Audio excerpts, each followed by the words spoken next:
So welcome to our Monday nights. We have a koan and we have a little meditation. We have a little bit of music. We'll have just a little chat and then some breakout rooms. So let's get going.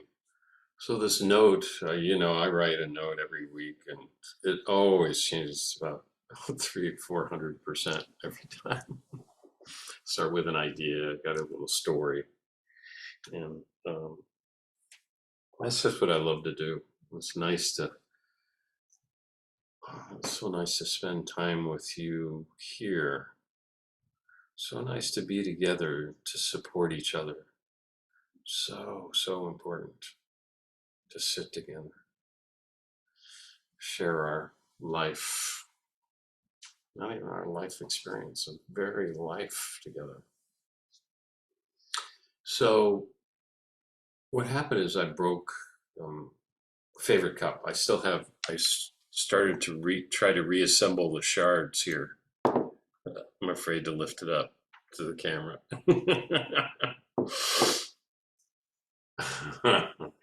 And it was my favorite cup, and my daughter had made it in the second grade. And it's just a beautiful cup. I've used it hundreds, 1,000 times easily. And each time really enjoyed it. Not only the shape and the size and the coloring she made as just a 7 or 8 year old. It had been empty, and I've got cups all over my desk, and just sitting on my desk, and fell off, and I moved my chair, and it had worked its way underneath the chair, and it went crunch. And I felt like the dopey Emperor Wu, who had all these regrets. These regrets. I did not know that the cup was underneath the chair.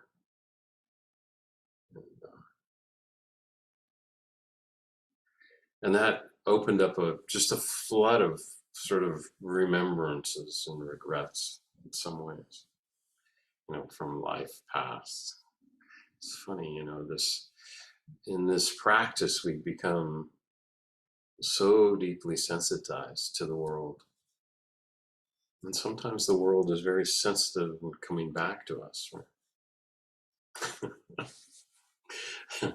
So things like memories like, God, I shouldn't have invited my girlfriend to Japan. And, I shouldn't have been 30 minutes late to that job discussion, with my boss's boss. And I shouldn't have done this, and I shouldn't have done that. I shouldn't have bought this silly stock or something. So I said I shouldn't have many times. And this is sort of the Emperor Wu's regrets. And he had regrets for the rest of his life. It's really contrasted, like the Emperor Wu is the dope. He's the idiot. He doesn't get it. And then Bodhidharma's, I don't know. Of course, Bodhidharma is the founder of the Chan school. And it doesn't really matter, who knows whether there was a Bodhidharma, or maybe many Bodhidharmas, but there's no question that there was that Buddhist DNA, as David Hinton has told us, coming from India and mixing with the local Taoist DNA and creating Chan, a Buddhist school of meditation, which then moved over to Japan. Zen is now here, us. So we're direct descendants of Bodhidharma, whatever his name was, or whoever he was. So Bodhidharma's response was an enlightened response, a pure response. It was an open response. It was all possibilities. It was a response of freedom. It's the kind of response that, wow, I wish I could have that response. I wish I could be like Bodhidharma. I will be. I will be.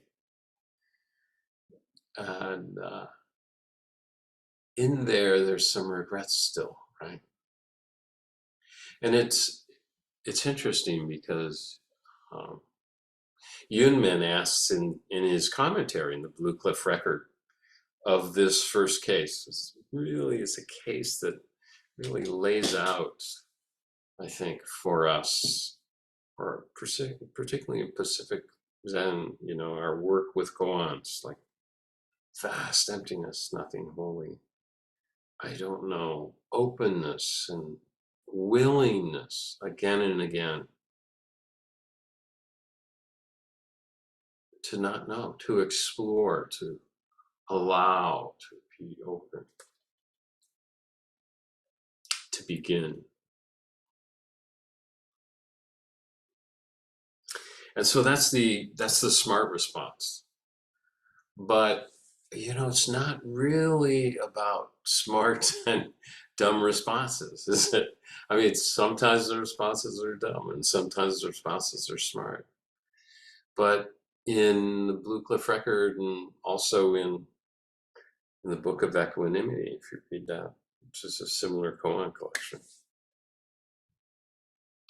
Nanchuan is quoted saying, when Jiaozhou, you probably remember, what is the way? What is the Tao? Bodhidharma certainly was in the Tao when he said, I don't know. What is the Tao? And Nanchuan says, ordinary mind. All of your regrets, all of your dumb regrets, all of your history and all that you're chewing on now and all this. It's ordinary mind. All your hopes for the future. And this is ordinary mind right now, this moment, right? And Nanchuan says, well, should I lean into it or away from it? Or Jiaozhou says, and Nanchuan says, if you lean into it, you go against it. Well, how do I know it's the true way then? And Nanchuan says, so the true way is beyond knowing and not knowing. It's beyond this discussion of knowing and not knowing, because it is just that ordinary mind. Knowing is dullness, he says, and not knowing is just nothing. When you really realize the true way, he says, is you find it vast and boundless as outer space. That other part of case one, right, of Bodhidharmas. Vast emptiness, nothing holy.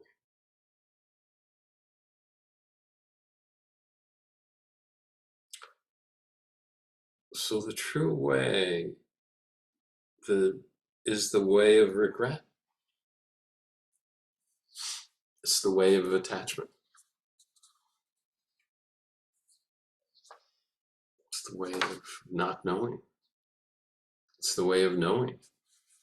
Because there's no other way except to come back again and again and again. This willingness to be open.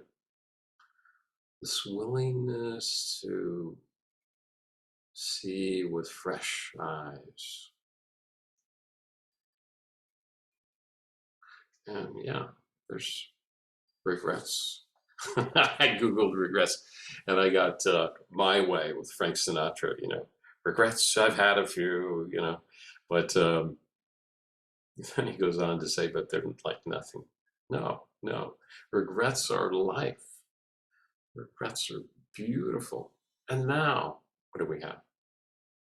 And now, what do we have? And now, what do we have? So the world is always changing, it's always fresh. Again and again and again.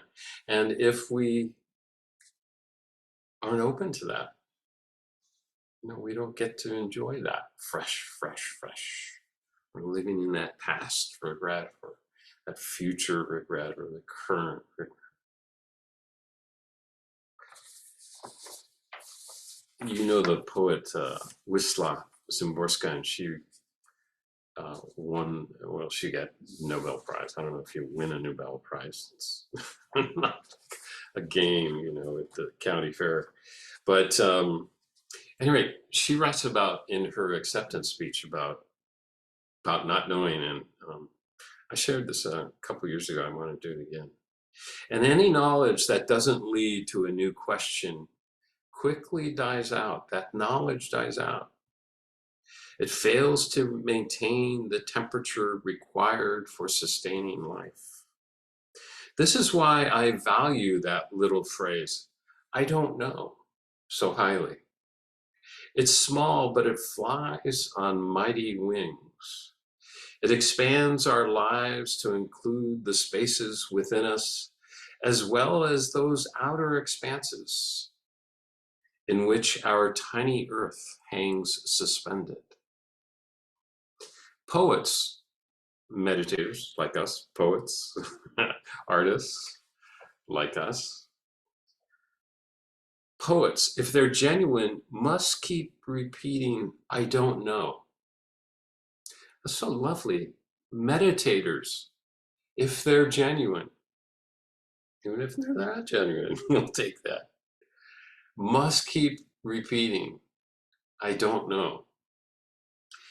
Each poem marks an effort to answer this statement, but as soon as the final period hits the page, the poet begins to hesitate and starts to realize that this particular answer was pure makeshift, that was absolutely inadequate to boot. So as soon as we realize this koan, as soon as we not know, then we have to not know again. We have to not know again. We have to not know again. And we get this, which is pretty lovely, right? Let me finish with her A Century's Decline. Our 20th century was going to improve on the others. It will never prove it now that its years are numbered, and its gait is shaky, its breath is short. Too many things have happened that weren't supposed to happen. And what was supposed to come about has not. Happiness and spring, among other things, were supposed to be getting closer. Fear was expected to leave the mountains and the valleys, and truth was supposed to hit home before a lie. A couple of problems weren't going to come up anymore. Hunger, for example, and war, and so forth. There was going to be respect for helpless people's helplessness, trust, that kind of stuff. Anyone who planned to enjoy the world is now faced with a hopeless task. Stupidity isn't funny. Wisdom isn't gay, and hope isn't that young girl anymore, etc., alas. God was finally going to believe in a man both good and strong. But good and strong are still two different men. How should we live? Someone asked me in a letter. I was going to ask them the same thing. Again, and as ever, as may be seen above, the most pressing questions are the naive ones. The most pressing questions are the naive ones. I don't know. I don't know. Well, before we wind up with the four vows, let me just express my thanks to all of you for coming. And something Christy said about this wonderful sense of support that we have, and that's why I like the breakouts because you get to know each other. You get some sense of community, which is one of the three treasures, right? Awakening, the teachings, community.